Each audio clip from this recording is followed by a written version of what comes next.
Right now, somewhere near you, there might be a baby crawling around who, 20 years from now, won't remember a single second of today. Not your face, not their first steps, not what's happening this very minute. And here's the strange part. You were exactly that baby once.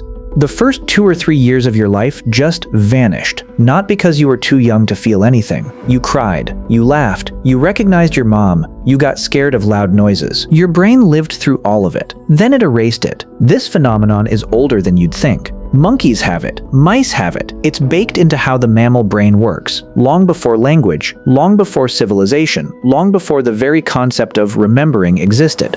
So the question is, if a baby's brain feels everything, where the hell do those memories actually go? Let's start with what scientists call childhood amnesia. And the first person to seriously study it wasn't a neuroscientist. It was Sigmund Freud, back in the early 1900s. He noticed adult patients almost never remembered anything before age 3 or 4. Freud decided it must be repression, the brain hiding traumatic early memories away.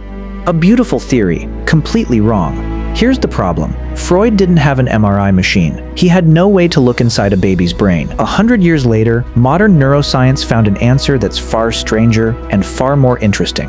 In the early 2000s, researchers started studying the hippocampus, the brain structure responsible for forming long-term memories.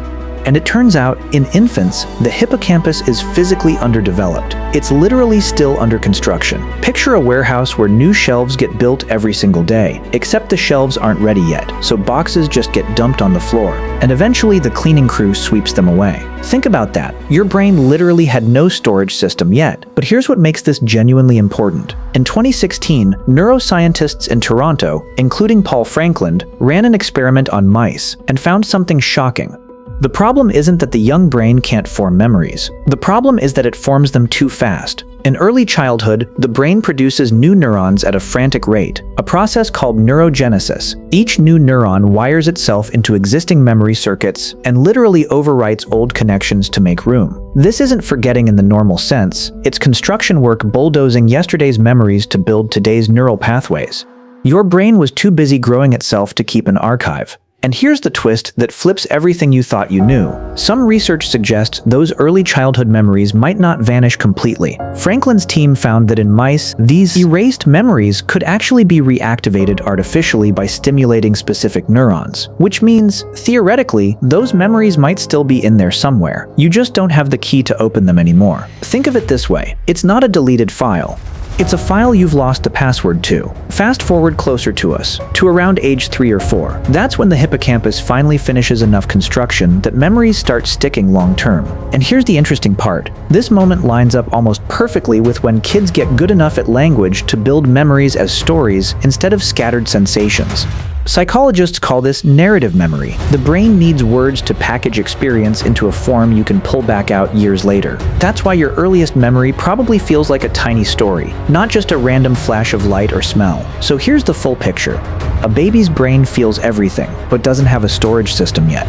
The hippocampus is still under construction, not running at full capacity. Neurons get built so fast they overwrite themselves, wiping early memories out in the process.